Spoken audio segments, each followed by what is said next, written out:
Hello and welcome to another BeyondATC video. This is a special one in the sense that this is the last video that I'm going to do before the product is released. So, exciting times. I want to go over in this video just a couple things. What to expect out of BeyondATC, what BeyondATC is, and what BeyondATC is not. And this is important to me because over the last year and some change, a lot of hype has grown about this program. People have become very excited about it. We have, almost 18,000 people in our Discord. That's a lot, and I'm so humbled and I'm so thankful and grateful that this thing that was just this little kernel of an idea in our heads, however long ago, is now something real that you get to use. It's really cool and it's a really great feeling, and I'm really excited to share it with you. But with that hype comes potentially expectations, and I just want to make sure that those expectations match the reality of what's about to happen. When you get the program, there's no surprises, there's nothing that was unexpected or you were thinking that the program is going to be able to do something that it's not. I just want to be able to have everyone use it and just be happy with it and be excited to use it. So let's jump in. The first and most obvious one is that we will be launching BeyondATC into early access. And early access is simply a way for people to, as the name suggests, get access to a program before it's ready to go. Now, when I say that, I mean that relatively. It doesn't have all the features that we want in our final version, but it is by no means feature incomplete. I do believe that there's many, many hours of enjoyment to be had out of it for all airports in the world, for many different regions with different phraseologies and different procedures for different parts of the world. I do genuinely feel that it is worth the asking price. But that said, it will have some features missing, and it will have lots of bugs. Now, the primary source of the bugs is going to come from data, or rather, bad data. Now, what does this mean? Well, this means that when BeyondATC asks the simulator, can you give us the information about X airport? The simulator will then come back and tell us all the information that it knows about that airport. If you have default scenery, that's the information we're going to get back. If you have a third-party payware scenery installed, that's the information we're going to get back.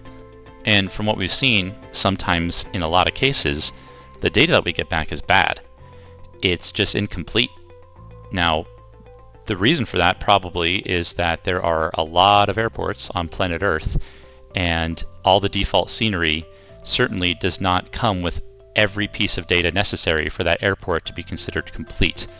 It will be missing information like taxi paths, SIDs, stars, approaches, everything. There could be missing data in all different places. And we have kind of a choice to make as developers when we get this bad data back. Do we try and handle the data that's bad and send you off on a route that we know isn't following the correct procedure? We send you off in the wrong direction sometimes. Or do we just say, you know what, we're not even going to try and handle this. We need to wait for someone to go and fix this airport in order for us to handle it. So that's what we've decided to do, is instead of just giving you bad instructions that just cause you to do completely erratic things, we just say, you know what, we're not going to deal with this. So sometimes when you're loading into the simulator and you start up BeyondATC, it'll say, hey, we don't have enough data to be able to run your flight plan as described. And it will give you an error and say, sorry, we can't handle it. And that's a little frustrating. It's definitely frustrating for us because, well, I wish the data was complete, but our program is only as good as the data that we're handed, right? If the data is missing, or the worst one, if the data lies to us, for example, it says that runway 24 right is facing 09 or 0, what are we going to do with that? We can't tell you to take off on a runway that's going the wrong direction. It doesn't even make any sense. So sometimes the data lies, and that's when it gets really bad. So we try and catch as much of the bad data as we can and just say, look, in order to prevent you from having a bad flight, we're just not going to allow this data to pass through. The good news is third-party scenery usually has complete data. Some of them don't. And hopefully when people start saying like, whoa, this airport doesn't work, hopefully some of the people that made the scenery can go and fix that data, and then BeyondATC will work as expected. I know the very next question might be, well, why are you using the sim as your data source? Why don't you just use Navigraph or something like that? Well, there's unfortunately a couple caveats that come with that make it not the obvious choice. For one, if we use Navigraph, it requires you to have a Navigraph subscription. We can't use the latest ARAC cycle unless you actually own it and have paid for it. So if we did use, like, let's say an older ARAC cycle, or we use data that is outside the simulator, we now have a second problem. And that problem is, if BeyondATC is using data that says, go ahead and take this star, or go direct to this fix, and you go into your FMC and you try and find that star, or you try and find that fix, and it's not there, what are you supposed to do? It makes for a really challenging situation where we don't know what your airplane can see, and you don't know what we can see as BeyondATC. So there's a mismatch in what reality is versus what is it being expected. And that causes some really nasty problems. So as you can see, both solutions aren't ideal. So in this case, we had to pick the lesser of the two evils, and we opted to say the information that's in your airplane, that needs to be the information that represents reality. So if we tell you to take, taxi route alpha, but alpha doesn't actually exist on the charts, however, you look outside your window and you see alpha, well, that's probably the lesser of the two evils, right? Because at least now you can see where alpha is, even if it doesn't match the charts.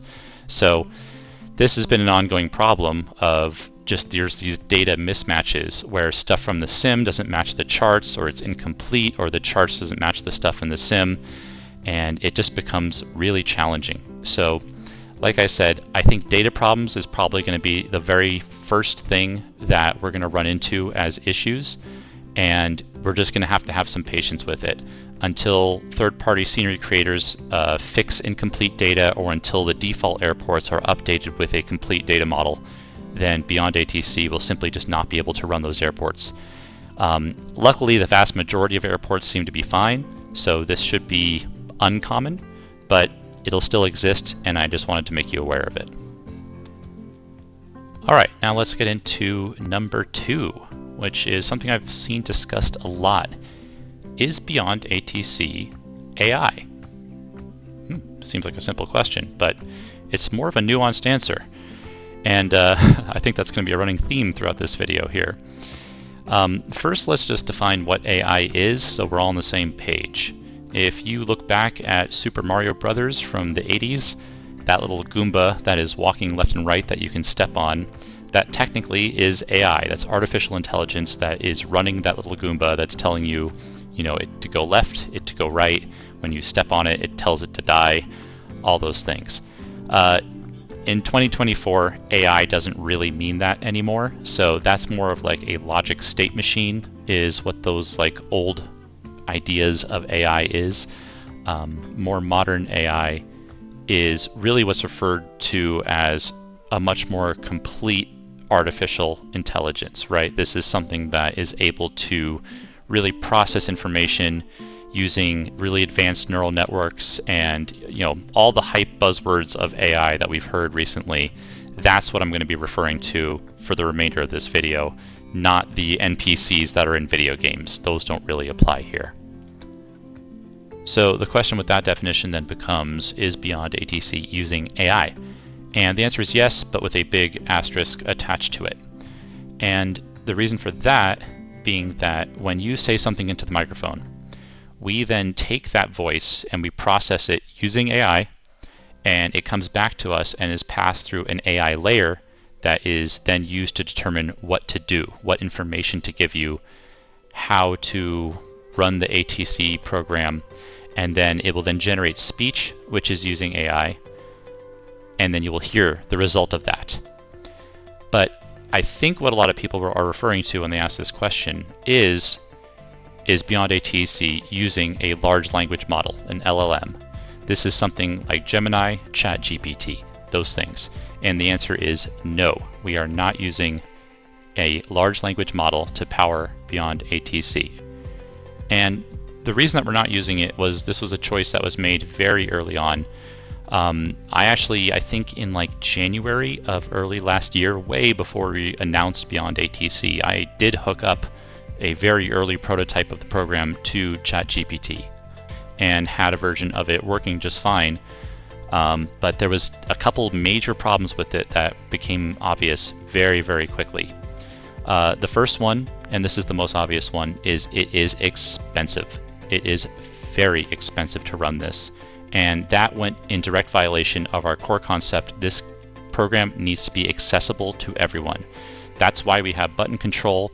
That's why we have voice, so you can push buttons, you can talk to it, you can have the Copilot respond for you. There is no one way to use BeyondATC, and that is a core tenet of our design philosophy. We did not want to limit people in how they could use this, and price was one of those.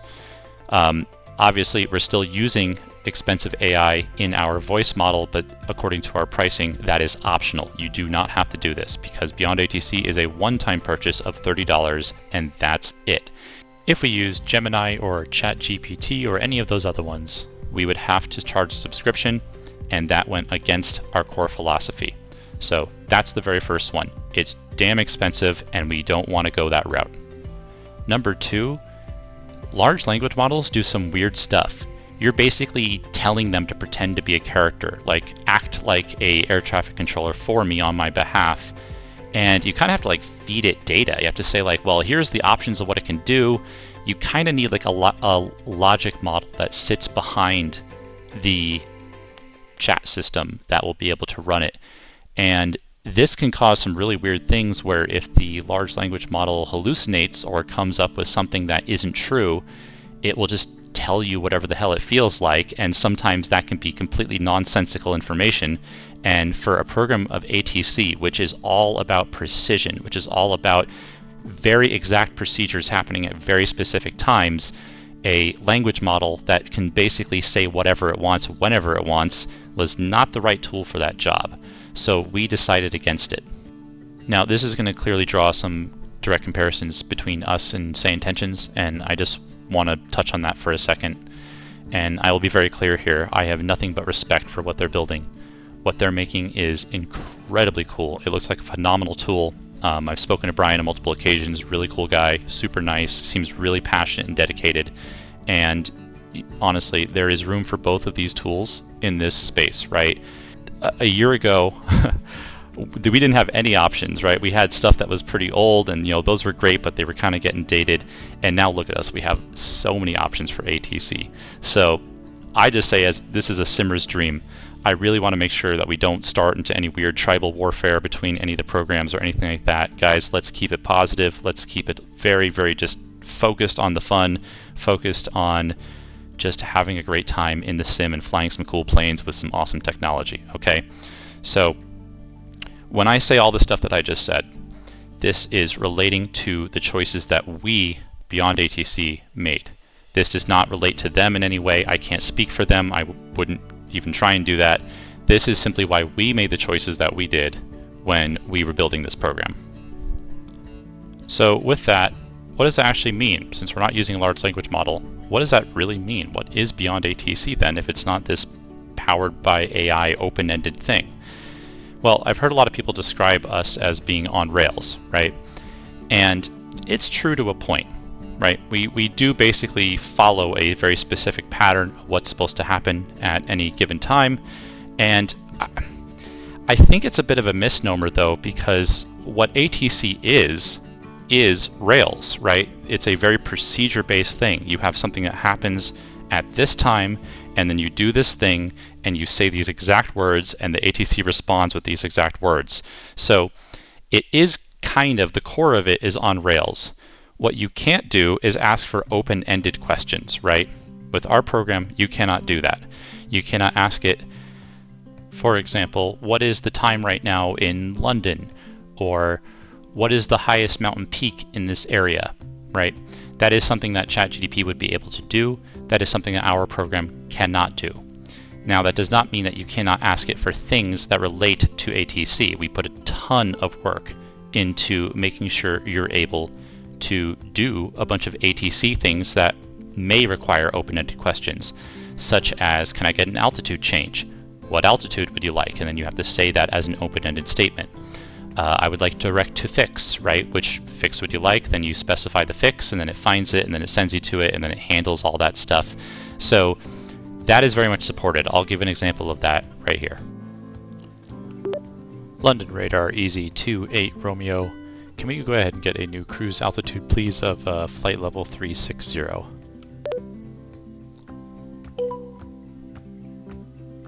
Easy 28 Romeo. Unable your flight is to the east and flight level 360 is an even numbered flight level. Please pick an odd altitude. Roger that. Can we go ahead and get a flight level 370 then, please, easy 28 Romeo?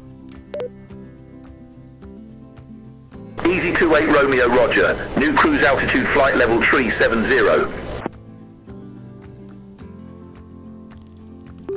Los Angeles Center, United 259, request direct Padres. United 259, confirm direct to Padres. That's an affirm. United 259, roger, cleared direct to Padres. Los Angeles ground, United 259er, clear of the active, request taxi to the gate. United 259, welcome to Los Angeles Airport, say parking or advise if need assignment. Can we get gate 257, please? United 259, gate 257 doesn't exist at Los Angeles Airport. Would you like to select another? Roger that. We'll take gate 13, please. United 259, gate 1 tree taxi via Charlie 10, Lima Delta. Over to gate 13 via Charlie 10, Lima Delta for United 259er, thanks.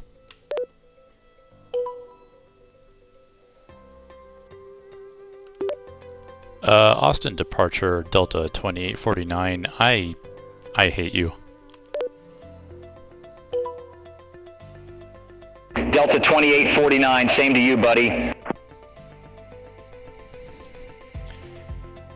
So we do all the things that ATC needs to do in terms of open-ended questions, but what we avoid is what I call the exponential probability paradox, which is as you begin to ask it open-ended questions, the possibilities of things that can happen as a result of that compound exponentially. I'll explain what I mean. So let's say you ask for a different runway. Well, that means that maybe you now need a new SID. Maybe you now need a new route that changes what that comes out of the SID because it doesn't apply. So think about what that means just in terms of trying to build a system around that. Is every time you ask for something that's open-ended, can I just turn left here? Well, the ATC needs to now understand what that means in the context of your entire flight. It needs to say, if you turn left here, well, that's going to change this, which, of course, if you change that, it's going to have knock-on effects to change the thing behind that, and then so on and so forth. And that's going to go all the way down the chain until basically you're flying a completely different flight at that point.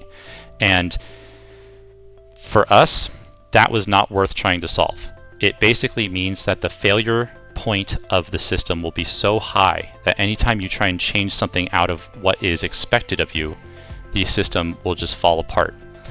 Now, we are going to support emergency procedures, and of course that will require rerouting and all of those things. I'm just speaking in generalities right now, that one of the big problems with going, as it were, off rails means that you become more and more unstable of a platform the farther off of the rails you go. So what I'm trying to say here is that really the rails are kind of a good thing. They help you stay on track, they help the flight progress as you would expect it to, and they really make sure that the system is stable and doesn't just kind of start falling apart, because the second you start asking for more and more stuff, the more the probability space changes and the more things can go wrong as a result of that change. So the big takeaways here are: one, we did not go with an LLM because it's extremely expensive, and it was very important to us to deliver this product to you at an affordable price. That's the first and foremost. And the second is, I don't think an LLM was a good fit for what we were trying to build. So yes, you may not be able to ask the controller what the airspeed velocity is of an unladen swallow or what the controller had for dinner that night, but instead we wanted precision, we wanted accuracy, and we wanted to make sure that this thing was as close to real-life procedures as possible. That means we can't have something that's hallucinating, we can't have something that's taking a really long time to respond or trying to think about it and then gives us something that may not be accurate to what we need. It was just very important to us to have direct control over our environment, and because of that, we did not choose an LLM. So I hope that gives some insight into the choices that we made, into why we didn't go with an LLM, why we just decided it just wasn't a right fit for the project, and why it was better for the end consumer, for you, price-wise, and just everything. I think it just made way more sense, and I think our program is much better for it. All right, and finally, let's get into what we're actually going to have in this program. We're going to include a ton of stuff that we put a ton of effort into and so much work, and we've tested the hell out of it. It's not guaranteed to always work, but I'd say for the majority of the time it will work. And here is a list of all the things you'll be getting inside BeyondATC at shipping time.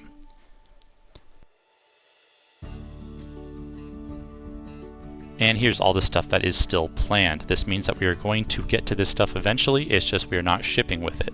So keep that in mind before you make your purchase decision. These things will not be included in the initial version, but they will be coming later.